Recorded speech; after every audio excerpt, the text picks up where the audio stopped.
श्री लक्ष्मी नारायणाय नमः। भक्तों, आज इस वीडियो में हम आपके लिए लेकर आए हैं बृहस्पतिवार की व्रत कथा। आइए कथा प्रारंभ करते हैं। बोलिए गुरु भगवान की जय, विष्णु भगवान की जय, बृहस्पति भगवान की जय। प्राचीन समय की बात है। भारत में एक राजा राज्य करता था। वह बड़ा प्रतापी तथा दानी था। वह नित्य प्रति मंदिर में भगवान के दर्शन करने जाता था। वह ब्राह्मण और गुरु की सेवा भी किया करता था। उसके द्वार से कोई भी याचक निराश होकर खाली हाथ नहीं लौटता था। वह प्रत्येक गुरुवार को व्रत रखता एवं पूजन करता था। हर दिन गरीबों की सहायता करता था। परंतु ये सब बातें उसकी रानी को अच्छी नहीं लगती थीं। वह न व्रत करती थी और न किसी को एक भी पैसा दान रूप में देती थी। वह राजा को भी ऐसा करने से मना किया करती थी। एक समय की बात है कि राजा शिकार खेलने वन को चले गए। घर पर रानी और दासी थी। उस समय गुरु बृहस्पति साधु का रूप धारण कर राजा के दरवाजे पर भिक्षा मांगने आए।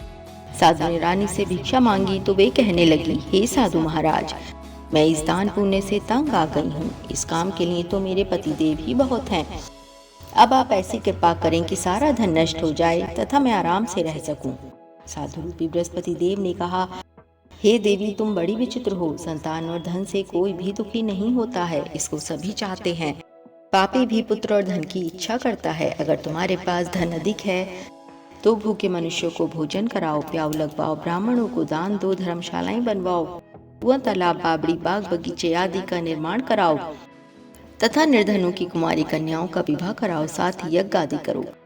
इस प्रकार के कर्मों से आपके कुल का और आपका नाम लोक परलोक में भी सार्थक होगा एवं तुम्हें भी स्वर्ग की प्राप्ति होगी। परंतु रानी साधु की इन बातों से खुश नहीं हुई। उसने कहा, हे साधु महाराज, मुझे ऐसे धन की आवश्यकता नहीं जिसको रखने और संभालने में ही सारा समय नष्ट हो जाए तथा मैं अन्य लोगों को दान देती फिरूं। साधु ने कहा, हे देवी, यदि तुम्हारी ऐसी ही इच्छा है तो जैसा मैं तुम्हें बताता हूँ तुम वैसा ही करना। बृहस्पतिवार के दिन घर आंगन को गोबर से लीपना, अपने केशों को पीली मिट्टी से धोना, केशों को धोते समय स्नान करना, राजा से कहना वह हजामत करवाए, भोजन में मांस मदिरा खाना, कपड़े धोबी के यहाँ धुलने देना। इस प्रकार 7 बृहस्पतिवार करने से तुम्हारा सारा धन स्वयं ही नष्ट हो जाएगा। ये कहकर साधु महाराज रूपी बृहस्पति देव अंतर्धान हो गए। रानी ने साधु के कहने के अनुसार 7 बृहस्पतिवार तक वैसा ही करने का विचार किया। साधु के बताए अनुसार कार्य करते हुए उसे केवल 3 बृहस्पतिवार ही बीते थे कि उसकी समस्त धन संपत्ति नष्ट हो गई। भोजन के लिए दोनों समय परिवार तरसने लगा तथा सांसारिक भोगों से भी दुखी रहने लगा। तब राजा रानी से कहने लगा कि हे रानी, तुम यहाँ पर रहो, मैं दूसरे देश को जाता हूँ, क्योंकि यहाँ पर मुझे सभी मनुष्य जानते हैं, इसलिए मैं यहाँ कोई काम नहीं कर सकता। मैं अब परदेश जा रहा हूँ, वहाँ कोई काम धंधा करूँगा, शायद हमारे भाग्य बदल जाएं। ऐसा कहकर राजा परदेश चला गया। वह वहाँ जंगल से लकड़ी काट कर लाता और शहर में बेचता। इस तरह वह अपना जीवन व्यतीत करने लगा। इधर राजा के बिना रानी और दासियां दुखी रहने लगीं। किसी दिन भोजन मिलता और किसी दिन जल पीकर ही रह जाती थीं। एक समय रानी और दासियों को 7 दिन बिना भोजन के व्यतीत करने पड़े। तो रानी ने अपनी दासी से कहा, हे दासी, यहाँ पास ही के नगर में मेरी बहन रहती है। वह बड़ी धनवान है, तू उसके पास जा और वहाँ से 5 सिर बेचर मांग कर ले आ, जिससे कुछ समय के लिए गुजारा हो जाएगा। दासी रानी की बहन के पास गई। रानी की बहन उस समय पूजा कर रही थी। बृहस्पतिवार का दिन था। दासी ने रानी की बहन से कहा, हे रानी, मुझे आपके पास आपकी बहन ने भेजा है, मुझे 5 सेर बेचर दे दो। दासी ने ये बात अनेक बार कही, परंतु रानी की बहन ने कोई उत्तर नहीं दिया, क्योंकि वे उस समय बृहस्पतिवार की कथा सुन रही थी। जब दासी को रानी की बहन से कोई उत्तर नहीं मिला तो वे बहुत दुखी हुई। उसे क्रोध भी आया। वह लौटकर रानी से बोली, हे रानी, आपकी बहन बहुत ही घमंडी है। वह छोटे लोगों से बात भी नहीं करती। मैंने उससे कहा तो उसने कोई उत्तर नहीं दिया। मैं वापस चली आई। रानी बोली, हे दासी, इसमें उसका कोई दोष नहीं है। जब बुरे दिन आते हैं तब कोई सहारा नहीं देता है। अच्छे और बुरे का पता विपत्ति में ही लगता है। जो ईश्वर की इच्छा होगी वही होगा। ये सब हमारे भाग्य का दोष है। उधर रानी की बहन ने सोचा कि मेरी बहन की दासी आई थी, परंतु मैं उससे नहीं बोली, इससे वह बहुत दुखी हुई होगी। अतः कथा सुन और विष्णु भगवान का पूजन समाप्त कर वह अपनी बहन के घर आई और कहने लगी, हे बहन, मैं बृहस्पतिवार का व्रत कर रही थी। तुम्हारी दासी हमारे घर गई थी, परंतु जब तक कथा होती है तब तक हम लोग न उठते हैं और न बोलते हैं, इसलिए मैं नहीं बोली। कहो, दासी क्यों गई थी?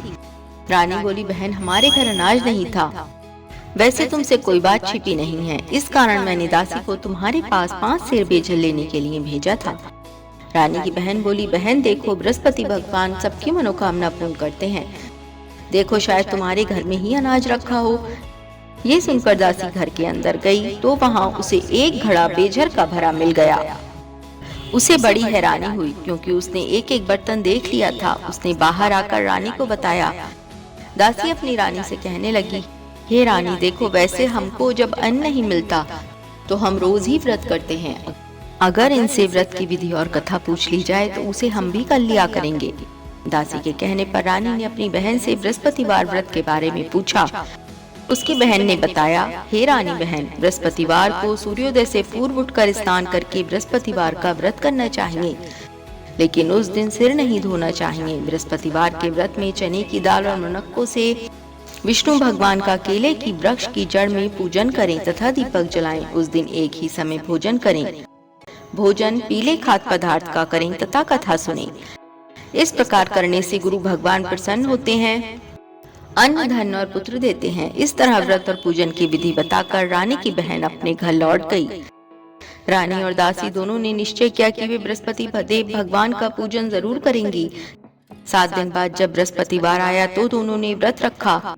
घुड़साल में जाकर चना और गुड़ मिलाई तथा उसकी दाल से विष्णु भगवान का केले की वृक्ष की जड़ में पूजन किया। अब भोजन कहाँ से आए? दोनों बड़ी दुखी हुई, परंतु उन्होंने व्रत किया था, इस कारण बृहस्पति देव भगवान प्रसन्न थे। वे एक साधारण व्यक्ति के रूप में 2 थालों में सुंदर पीला भोजन लेकर आए और दासी को देकर बोले, हे दासी, ये भोजन तुम्हारे और रानी के लिए है, तुम दोनों ही इसे ग्रहण करना। दासी भोजन पाकर बड़ी प्रसन्न हुई और रानी से बोली, रानी जी, भोजन कर लो। रानी को भोजन के आने के बारे में कुछ भी पता नहीं था, इसलिए वे दासी से बोली, जा तू ही भोजन कर, क्योंकि तू हमारी व्यर्थ में हंसी उड़ाती है। दासी बोली, एक व्यक्ति अभी भोजन दे गया है। रानी कहने लगी, वह भोजन तेरे लिए ही देकर गया है, इसलिए तू ही भोजन कर। दासी ने कहा, नहीं रानी, वह व्यक्ति हम दोनों के लिए ही 2 थालों में सुंदर भोजन देकर गया है, इसलिए मैं और आप दोनों ही साथ साथ भोजन करेंगी। फिर दोनों ने गुरु भगवान को नमस्कार एवं धन्यवाद कर भोजन प्रारंभ किया। उसके बाद से वे प्रत्येक बृहस्पतिवार को गुरु भगवान का व्रत और पूजन करने लगी। बृहस्पति भगवान की कृपा से उनके पास बहुत धन हो गया, परंतु रानी फिर पहले की तरह से आलस्य करने लगी। तब दासी बोली, देखो रानी, तुम पहले भी इस प्रकार आलस्य करती थी। तुम्हें धन के रखने में कष्ट होता था, इस कारण सभी धन नष्ट हो गया। अब गुरु भगवान की कृपा से धन मिला है तो फिर तुम्हें आलस्य होता है। बड़ी मुसीबतों के बाद हमने ये धन पाया है, इसलिए हमें दान पुण्य करना चाहिए। तुम भूखे मनुष्यों को भोजन कराओ, प्याऊ लगवाओ, ब्राह्मणों को दान दो, कुआं, तालाब, बावड़ी आदि का निर्माण करवाओ, मंदिर पाठशाला बनवाकर दान दो, कुंवारी कन्याओं का विवाह करवाओ, धन को शुभ कार्यों में खर्च करो, जिससे तुम्हारे कुल का यश बढ़े तथा स्वर्ग प्राप्त हो और पितृ प्रसन्न हो। दासी की बात मानकर रानी ने इसी प्रकार के सदन कर्म करने प्रारंभ कर दिए, जिससे उनका बहुत यश फैलने लगा। एक दिन रानी और दासी आपस में विचार करने लगी कि ना जाने राजा किस दशा में होंगे, उनकी कोई खोज खबर नहीं है। गुरु भगवान से उन्होंने प्रार्थना की और भगवान ने रात्रि में राजा को स्वप्न में कहा, हे राजा, उठ, तेरी रानी तुझको याद करती है, अब अपने देश को लौट जा। राजा प्रातःकाल उठकर जंगल से लकड़ियां काटकर लाने के लिए जंगल की ओर चल पड़ा। जंगल से गुजरते हुए वह सोचने लगा, रानी की गलती से कितने दुख भोगने पड़े। राजपाट छोड़कर उसे जंगल में आकर रहना पड़ा। जंगल से लकड़ियां काटकर उन्हें बेचकर गुजारा करना पड़ा। उसी समय उस जंगल में बृहस्पति देव एक साधु का रूप धारण कर आए और राजा के पास आकर बोले, हे लकड़हारे, तुम इस सुनसान जंगल में किस चिंता में बैठे हो, मुझे बतलाओ। ये सुन राजा के नेत्रों में जल भर आया और साधु की वंदना कर बोला, हे प्रभु, आप सब कुछ जानने वाले हैं। इतना कहकर राजा ने साधु को अपनी संपूर्ण कहानी सुना दी। महात्मा तो स्वभाव से ही दयालु होते हैं। वे राजा से बोले, हे राजा, तुम्हारी पत्नी ने बृहस्पति देव के प्रति अपराध किया था, जिसके कारण तुम्हारी ये दशा हुई। अब तुम किसी प्रकार की चिंता मत करो, भगवान तुम्हें पहले से अधिक धन देंगे। देखो, तुम्हारी पत्नी ने बृहस्पतिवार का व्रत करना प्रारंभ कर दिया है। अब तुम भी बृहस्पतिवार का व्रत करके चने की दाल व गुड़ को जल के लोटे में डालकर केले के पत्ते से भगवान विष्णु का पूजन करो। फिर कथा कहो या सुनो, भगवान तुम्हारी सब मनोकामनाओं को पूर्ण करेंगे। साधु को प्रसन्न देखकर राजा बोला, हे प्रभु, मुझे लकड़ी बेचकर इतना पैसा भी नहीं बचता जिससे भोजन के उपरांत कुछ बचा सकूं। मैंने रात्रि में अपनी रानी को व्याकुल देखा है। मेरे पास कोई साधन नहीं जिससे रानी का समाचार जान सकूं। फिर मैं बृहस्पति देव की कौन सी कहानी कहूं या सुनूं? मुझको तो कुछ भी मालूम नहीं है। साधु ने कहा, हे राजा, तुम किसी बात की चिंता मत करो। बृहस्पतिवार के दिन तुम रोजाना की भांति लकड़ियां लेकर शहर में जाओ। तुम्हें रोज से दुगना धन प्राप्त होगा, जिससे तुम भली भांति भोजन कर लोगे तथा बृहस्पति देव की पूजा का सामान भी आ जाएगा। बृहस्पति देव की कथा इस प्रकार से है। बोलिए गुरु भगवान की जय, विष्णु भगवान की जय, बृहस्पति भगवान की जय। प्राचीन काल में एक बहुत ही निर्धन ब्राह्मण था। उसके कोई संतान नहीं थी। वह नित्य पूजा पाठ करता, परंतु उसकी स्त्री बहुत मलिनता के साथ रहती थी। वह न स्नान करती और न किसी देवता का पूजन करती। प्रातःकाल उठते ही सर्वप्रथम भोजन करती, बाद में घर के कोई अन्य कार्य करती। इस कारण ब्राह्मण देवता बहुत दुखी रहते थे। वह अपनी पत्नी को बहुत समझाते, किंतु उसका कोई भी परिणाम न निकलता। भगवान की अनुकंपा से एक समय उस ब्राह्मण की पत्नी गर्भवती हुई और 10वें महीने उसने एक सुंदर कन्या को जन्म दिया। निर्धन ब्राह्मण कन्या के जन्म से बहुत दुखी हुआ। धीरे धीरे ब्राह्मण की कन्या बड़ी होने लगी। बचपन से ही उस कन्या की रुचि भगवान विष्णु की पूजा में थी। वह प्रातः उठते ही स्नानादि करके भगवान विष्णु की पूजा करने मंदिर में जाती थी। बृहस्पतिवार को व्रत करके विधिवत पूजा पाठ करती थी। पूजा पाठ के बाद वह पढ़ने के लिए पाठशाला में जाती थी। घर से चलते हुए वह मुट्ठी भर जौ साथ लेकर जाती और पाठशाला के रास्ते में थोड़े थोड़े जौ गिराती जाती थी। जब वह पाठशाला से घर लौटती तो जौ के वह दाने सोने में बदले हुए मिलते थे। लड़की सभी सोने के दाने बीनकर घर ले आती थी। एक दिन जब वह सोने के दानों को साफ कर रही थी तो उसकी माँ ने कहा, बेटी, सोने के दाने साफ करने के लिए सोने का सूप भी होना चाहिए। अगले दिन बृहस्पतिवार था। उसने भगवान बृहस्पति देव की पूजा करते हुए प्रार्थना की, हे भगवान, यदि मैंने आपका व्रत विधिवत किया हो तो मुझे सोने का सूप दे दो। भगवान बृहस्पति देव ने उसकी मनोकामना पूरी करने का वचन दिया। पाठशाला से लौटते समय उसे रास्ते में सोने का सूप पड़ा हुआ मिला। घर लौटकर सोने का सूप अपनी माँ को दिखाकर वह सोने के दाने साफ करने लगी। उसी समय नगर का राजकुमार उसके घर के पास से गुजरा। उस सुंदर लड़की को सोने के सूप में जौ साफ करते देख राजकुमार उस पर मोहित हो गया। महल में लौटकर राजकुमार ने राजा से उस लड़की से विवाह करने की इच्छा प्रकट की। तो राजा ने ब्राह्मण को महल में बुलाकर राजकुमार से उसकी लड़की के विवाह की बात कही। ब्राह्मण तैयार हो गया। धूमधाम से उस लड़की का विवाह राजकुमार से हो गया। दुल्हन बनकर ब्राह्मण की लड़की महल में चली गई। लड़की के चले जाने से ब्राह्मण फिर निर्धन हो गया। उसे कई कई दिन भोजन भी नहीं मिलता था। बहुत दुखी होकर ब्राह्मण एक दिन अपनी लड़की के पास गया। अपने पिता से निर्धनता का समाचार सुनकर उसने बहुत सा धन देकर पिता को विदा किया। उस धन से उस ब्राह्मण के कुछ दिन तो आराम से गुजर गए, लेकिन जल्दी ही फिर भूखों मरने की हालत हो गई। ब्राह्मण अपनी लड़की से धन लेने के लिए फिर महल में पहुंचा। लड़की ने पिता की बुरी हालत देखकर कहा, पिताजी, आखिर आप कब तक मुझसे धन लेकर जीवन यापन करेंगे? आप कोई ऐसा उपाय क्यों नहीं करते जिससे आपका घर धन संपत्ति से भर जाए? ब्राह्मण ने कहा, मैंने तेरी माँ को बहुत समझा लिया, पर उसकी समझ में कुछ भी नहीं आता। उसका फूहड़पन नष्ट हो तो घर की निर्धनता भी दूर हो जाए। तब कुछ सोचकर लड़की ने पिता से कहा, पिताजी, आप कुछ दिनों के लिए माँ को मेरे पास छोड़ जाओ। तब कुछ सोचकर ब्राह्मण अपनी पत्नी को लड़की के पास महल में छोड़ आया। लड़की ने अपनी माँ से कहा, माँ, तुम कल प्रातः उठकर स्नान आदि करके भगवान बृहस्पति देव विष्णु जी की पूजा अवश्य करना। पूजा करने से तुम्हारी निर्धनता अवश्य दूर हो जाएगी। लेकिन उसकी माँ ने उसकी कोई बात नहीं मानी। तब क्रोधित होकर लड़की ने अपनी माँ को एक कक्ष में बंद कर दिया। सूर्योदय के समय माँ को उठाकर जबरदस्ती उसे स्नान कराया और फिर मंदिर में ले जाकर भगवान बृहस्पति देव की पूजा कराई। कुछ दिनों तक ऐसा करने से माँ की बुद्धि में परिवर्तन हुआ और वह स्वयं बृहस्पतिवार का व्रत रखने लगी। उसके व्रत रखने से ब्राह्मण के घर में भगवान विष्णु की अनुकंपा से धन की वर्षा होने लगी। दोनों पति पत्नी धन संपत्ति पाकर आनंद पूर्वक जीवन यापन करते हुए विष्णु धाम को चले गए। लकड़हारा बने राजा ने उन साधु से भगवान बृहस्पति देव की ये कथा सुनकर बृहस्पतिवार का व्रत करके भगवान विष्णु की पूजा की। उस दिन से उसके सभी कलेश दूर हो गए।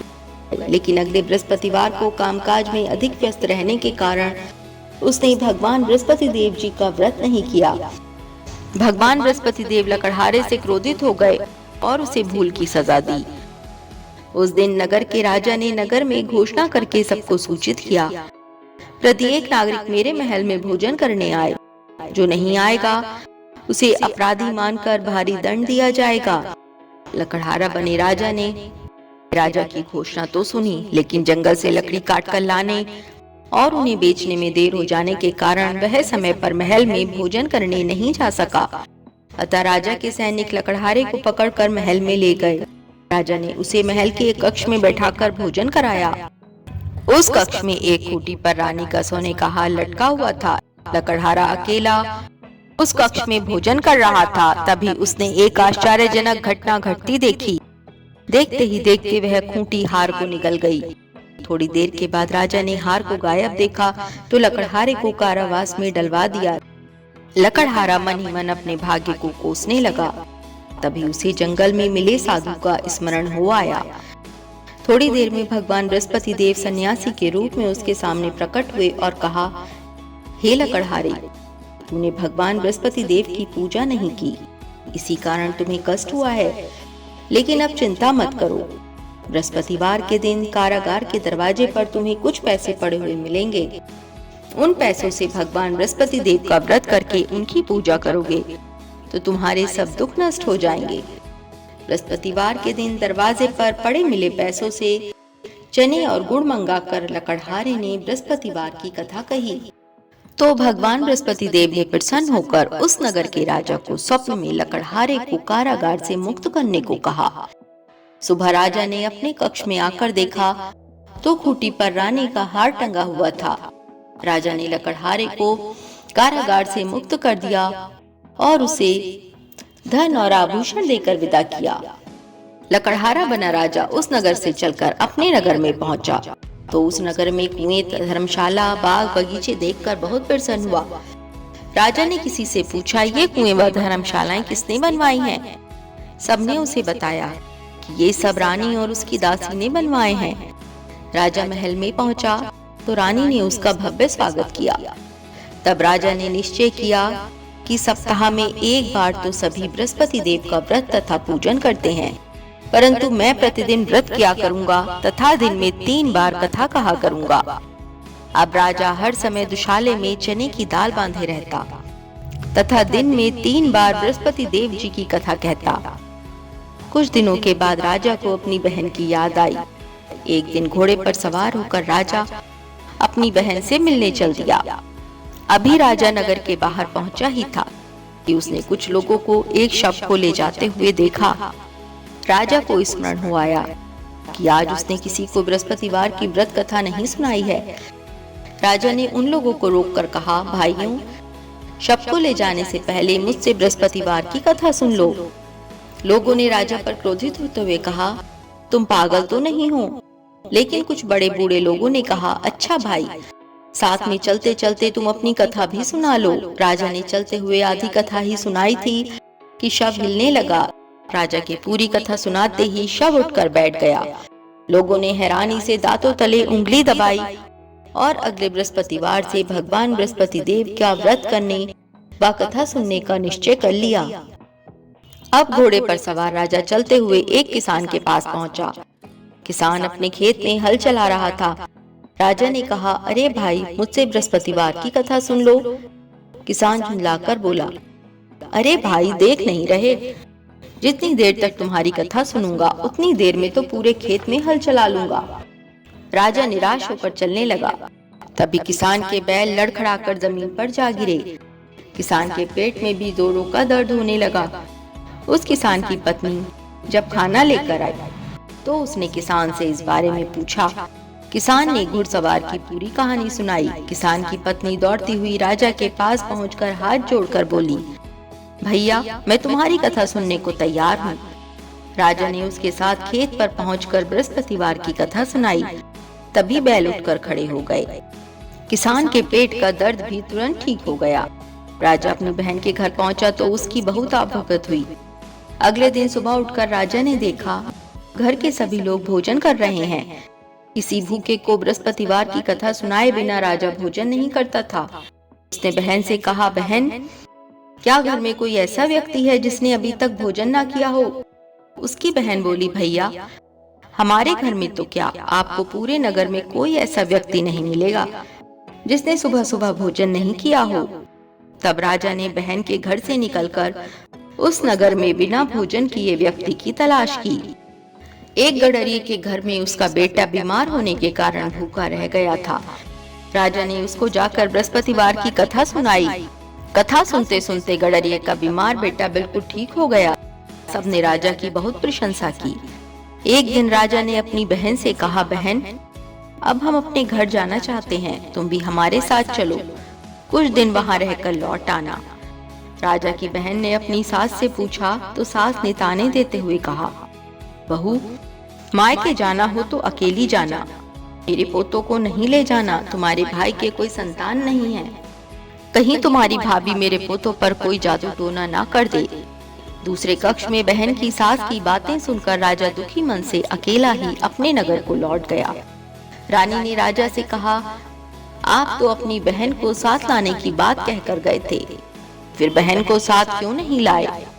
तब राजा ने दुखी होते हुए कहा, रानी, हम निसंतान हैं, इसलिए कोई हमारे घर आना पसंद नहीं करता। रानी ने राजा को समझाया, हे प्राणनाथ, हमें बृहस्पति देव ने सब कुछ दिया है, अब भगवान बृहस्पति देव हमें संतान भी अवश्य देंगे। बृहस्पतिवार को विधिवत व्रत करते हुए राजा रानी ने भगवान बृहस्पति देव से संतान के लिए प्रार्थना की। कुछ दिनों के बाद उन्होंने स्वप्न में दर्शन देते हुए कहा, हे राजन, तेरी मनोकामना अवश्य पूरी होगी। एक सप्ताह बाद ही रानी गर्भवती हो गई। 10वें महीने रानी ने एक सुंदर पुत्र को जन्म दिया। राजा रानी जीवन पर्यंत बृहस्पतिवार का व्रत करते रहे। उनके घर में धन की वर्षा होती रही। इस तरह आनंद पूर्वक जीवन यापन करते हुए राजा रानी भगवान बृहस्पति देव की अनुकंपा से मोक्ष को प्राप्त करके सीधे वैकुंठ धाम पहुंच गए। बृहस्पतिवार को विधिवत व्रत करके जो स्त्री पुरुष भगवान विष्णु की पूजा करते हैं, भगवान उनकी सभी मनोकामनाएं पूरी करते हैं। इति श्री बृहस्पतिवार व्रत कथा। बोलिए गुरु भगवान की जय, विष्णु भगवान की जय, बृहस्पति भगवान की जय। भक्तों, अगर आपको हमारी ये वीडियो अच्छी लगी हो तो चैनल को सब्सक्राइब अवश्य करें। धन्यवाद।